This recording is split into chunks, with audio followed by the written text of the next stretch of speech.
নমস্কার বন্ধুরা, আমি সঙ্গীতা রাজ। আমি এসে গেছি দুটি গেছো ভূতের গল্প নিয়ে, যা পাঠিয়েছেন কমলাকান্ত সেন। আমাদের জীবনে যতই ভয়ের সময় আসুক না কেন, মনটা হচ্ছে সব থেকে বড় জিনিস। মনটা যদি শক্ত করে ধরে রাখতে পারি না, যতই ভূত আসুক বা ভূতের বাবা আসুক, আমাদের কেউ ভয় পাওয়াতে পারবে না। এরকমই একটুখানি মজার, যেটা শুনে আপনারাও ভাববেন সত্যি তো প্রথমে ভয় না পেলেই ভালো হতো। তো চলো শুরু করা যাক। শ্রাবণ মাস অবিশ্রান্ত ধারায় সন্ধে থেকে ঝমঝম করে বৃষ্টি পড়ে চলেছে। প্রায় ঘন্টা তিনেক হতে চলল, বৃষ্টি থামার কোনো লক্ষণই নেই। অনেকদিন পর বৃষ্টি হচ্ছে আজ। প্রথমে বৃষ্টি নামতেই গরমের হাত থেকে একটু স্বস্তি লাগতেই বেশ ভালোই লাগছিল সুবীরের। কিন্তু রাত 9টা বাজতে চলল। এখন ওর বেশ চিন্তা হচ্ছে। বৃষ্টি শুরুর পর থেকেই লোডশেডিং। চায়না মেড এমার্জেন্সি লণ্ঠনটা জ্বালিয়েই দোকানে চুপচাপ বসে মশা তাড়ানো ছাড়া আর কোনো কাজ নেই। সুবীরের ওষুধের দোকান, বি ফার্মা পাশ করা, ধান জমি বিক্রি করে হঠাৎ একটি ওষুধের দোকান ও খুলেছে। বাড়ি থেকে দোকানের দূরত্ব 7 কিলোমিটার। অজপাড়াগায় বাড়ি। দোকানটা একটু টাউন গোছের জায়গায়। রোজ রাত 9টায় দোকান বন্ধ করে বাইক চালিয়ে বাড়ি চলে যায়।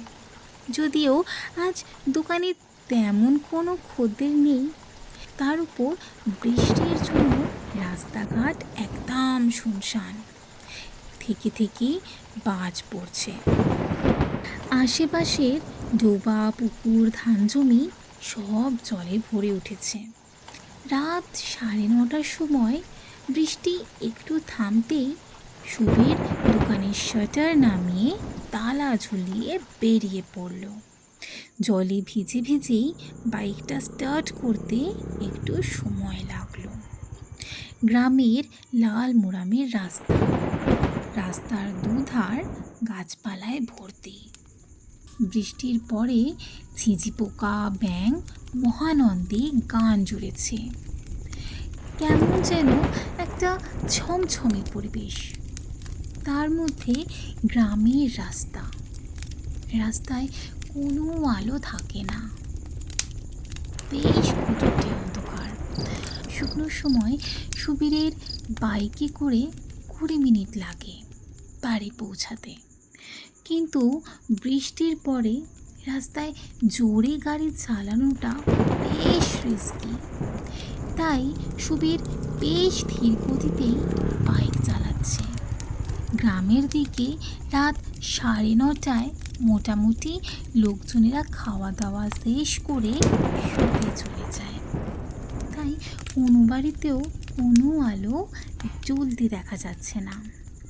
তাছাড়া বেশ দূরে দূরে এক একটা বাড়ি, পরপর 3টি গ্রামের শেষে সুবীরের বাড়ি। সবে হাফ রাস্তা পার হয়েছে। একটা গ্রামের শেষ প্রান্তে শ্মশানের পাশ দিয়ে রাস্তাটা চলে গেছে। ওই জায়গায় অন্যান্য গাছের সাথে অনেক বাঁশের ঝাড়ও আছে। জায়গাটা একটু গা ছমছমে ভাব হয় সব সময়। সুবীর বাইকের হেডলাইটের আলোয় দেখতে পেল প্রায় 50 ফুট দূরে একটা বাঁশ গাছ হঠাৎ নিচু হয়ে নেমে এসে একদম রাস্তা আটকে দিল। প্রায় 10 ফুট দূরে ক্যাচ ক্যাচ করে বাইকটা থেমে গেল। ভয়ে সুবীরের শরীরের রক্ত সব জল হয়ে গেছে। হাত পা পুরো ঠক ঠক করে কাঁপছে। হেডলাইটটাও হঠাৎ বন্ধ হয়ে গেল গাড়ির। আসলে হাত কাঁপার জন্যেই বোধ হয় গাড়ির স্টার্ট বন্ধ হয়ে গেছে। ছোটবেলায় ঠাকুমার মুখে শোনা ছড়াটা মনে পড়ে গেল। এই ছড়াটা শুনে নাকি ভূত পেতনিরাও পালায়। ভূত আমার পুত, পেতনি আমার ছি, রাম লক্ষ্মণ সঙ্গে আছে, ভয়টা আমার কি। কিন্তু ছড়াটা জোরে জোরে চেঁচিয়ে বলতে হয় নাকি মনে মনে, সেটা তো ঠাকুমাকে কোনোদিনও জিজ্ঞেস করেনি সুবীর। তাই মনে মনেই ছড়ার ভাষাটা আওড়ালো। কিন্তু এটা ঠিক যে চেঁচিয়ে পড়ার জন্য গলার স্বর এই মুহূর্তে পার হতো কিনা তা সন্দেহ। দূরে একটা কুকুর ঘেউ ঘেউ করে তার স্বরে চিৎকার করেই চলেছে। সুবীর শুনেছিল কুকুর নাকি তেনাদের উপস্থিতি টের পায়, কিন্তু সুবীর তখন কি করবে? প্রায় 1 বছরেরও বেশি হলো দোকানটা খুলেছে। এমন বিপদের মধ্যে আগে পড়েনি কোনোদিন, যদিও ভূত কোনোদিন চোখে দেখেনি। অন্ধকার রাতে শ্মশানের ধারে এমন নির্জন জায়গায় মহাসাহসীরও যে প্যান্ট ভিজবে না তা জোর দিয়ে বলতে পারবে না কেউ। সুবীর বাইকটা স্টার্ট দিতে চেষ্টা করলো, কিন্তু পায়ের কম্পনের দৌলতে তা আর সফল হলো না। ও মনে মনে মাকে চিৎকার করে ডাকবে কিনা ভাবলো। একবার ভাবলো বাবা লোকনাথের সেই বাণী, রণে বনে জলে জঙ্গলে যেখানে বিপদে পড়িবে আমাকে স্মরণ করিও, আমি রক্ষা করিব। বাবা লোকনাথকে সুবীর কোশমিন কালেও ডাকে না, কিন্তু এই মুহূর্তে বাবার নাম নিয়ে ডাকতে শুরু করলো।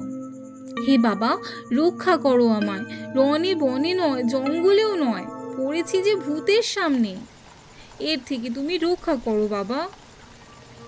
এমন সময় সুবীরের পিলে চমকি দিয়ে নিজের পকেটের ফোনটা বেজে উঠল। বউ ফোন করেছেন। কোনো মতে কম্পিত স্বরে রিসিভ করলো সুবীর। হ্যাঁ হ্যাঁ হ্যাঁ, হ্যালো। বউ বলল, কত দূর? বৃষ্টি কমেনি? আসছি, মিনমিন করে বলল সুবীর।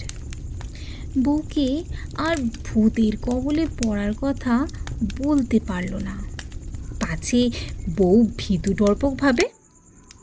মা হলে হয়তো বলতে পারত। ফোনটা কাটার পর সুবীরের মনে পড়ল ফোনে টর্চ আছে। টর্চটা ভয় ভয় জ্বালালো, কিন্তু টর্চের আলোয় কোনো অবয়বই চোখে পড়ল না। তবে দেখল বাঁশ গাছটা মাটি থেকে ফুট 3 উপরে ঝুলে আছে, আর তা নড়ছেও। ঝোড়ো হাওয়াও নেই যে হাওয়ায় নড়বে, তবে কে নাড়াচ্ছে? আর এটাও ঠিক যে গাছটা ভাঙেনি, অথচ নিচু হয়ে পথ আটকে রেখেছে। মনে মনে রাম রাম নাম জপতে লাগলো। একবার ভাবলো জয় শ্রীরাম বলবে কি, কিন্তু পরক্ষণেই মনে পড়ল এটা বলা সমীচীন হবে না। ভূতটা যদি আবার বিশেষ পার্টি সার্টি করে তাহলে তো হয়তো তেরেই আসবে। কিছুক্ষণ পরে সুবীর গায়ের সমস্ত জোর দিয়ে বাইক স্টার্ট দেওয়ার জন্য কিক মারল, এবং বাইকটাও রামের দয়ায় না বাবা লোকনাথের দয়ায় জানি না, তবে স্টার্ট হয়ে গেল। স্টার্টটা যাতে বন্ধ না হয়ে যায় তাই সুবীর এক্সিলেটারে পিকআপটা জোরে দিতেই ভটভট করে ওঠে। ভীষণ আওয়াজে ভূত বাবাজি ভয় পেয়ে গেল বুঝি। বাঁশ গাছটা ছপাস করে সশব্দে উঠে গিয়ে খাড়া হয়ে গেল যথাস্থানে। সুবীর প্রথমটায় চমকে গিয়ে চোখ বন্ধ করলেও একটু পরে চোখ খুলে দেখল দুটো বাঘরোল বাঁশ গাছ থেকে নেমে রাস্তা পার হয়ে ওপারে চলে যাচ্ছে। নাদুস নুদুস দুটি ভূতের ওজন তো কম না, বাঁশ গাছ খাড়া হয়ে দাঁড়াবে কি করে, আর ওদের ভারেই হেলে পড়েছিল। তাই রাম রাম বলে সুবীর পাশ দিয়েই বাইক নিয়ে বেরিয়ে গেল হোস করে। তো বন্ধুরা, আজকের এই মজার কেছো ভূতের গল্প আপনাদের কেমন লাগলো অবশ্যই কমেন্ট বক্সে জানাবেন। আর লাইক শেয়ার সাথে সাবস্ক্রাইব করে পাশে থাকা বেল আইকনটা প্রেস করে দেবেন, যাতে পরবর্তী সমস্ত নতুন ভিডিওর প্রথম নোটিফিকেশান আপনার কাছে সবার আগে পৌঁছে যায়। ও হ্যাঁ, যদি আপনাদের জীবনে ঘটে থাকা এমন কোনো ভৌতিক ঘটনা থাকে বা শোনা কোনো ভৌতিক ঘটনা থাকে, তো অবশ্যই আমাকে এই স্ক্রিনে আসা ইমেল অ্যাড্রেসে বা আমার ফেসবুক পেজে সেন্ড করে দিতে পারেন। তো চলো যেতে, bye bye, stay blessed, be happy.